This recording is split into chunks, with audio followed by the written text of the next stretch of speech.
Do you have a puppy that seems to constantly be drooling on everything?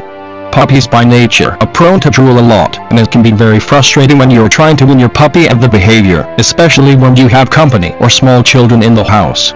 The amount of drool that a puppy produces and the frequency of the drooling vary greatly among breeds of dogs, and some kinds of dogs are much more prone to excessive drooling than others.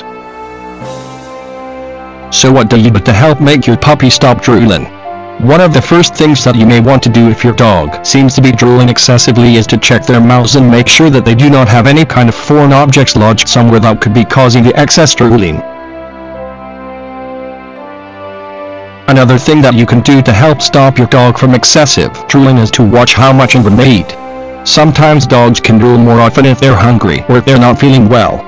If your dog got into some kinds of human food, he or she may begin to drool excessively, so you will want to watch for that carefully. Sometimes dogs also can start to drool more often when they're riding in the car, so the best thing you can do is to either keep the windows rolled down a little bit and not feed them too much right before you head out of the door. Some dog owners find that if they let the dog ride in the front seat with them instead of riding in the back seat, they often will drool less often. If you alter the way that you feed your dog and how they ride in the car with you and they still seem to drool a lot, you may want to consider other actions to help reduce the effects of drooling. One of the things that you may want to try is keeping old towels around you and your dog. That way you can at least clean up the drool from your dog's mouth before it lands on the furniture or floor and makes a mess on anything. You also may want to think about putting a bit around your puppy's neck to catch the drool. This can help when they're little and cannot seem to stop drooling no matter what you try to do.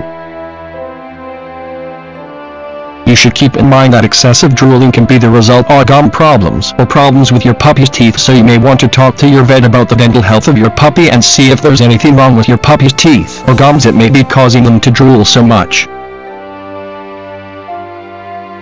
Excessive drooling in your puppy may also be a result of your puppy having an upset stomach, so if that seems to be the case, you will want to experiment with the types of food you give him or her and also how often and how much you're feeding them. There could be certain kinds of food that are not as easy on your puppy's stomach and causing them to feel upset, therefore drooling a lot more. You can also talk to your vet if you feel that your puppy is drooling way too much, as it could be something to do with the particular kind of dog or breed of dog that you have that your vet could help answer your questions about.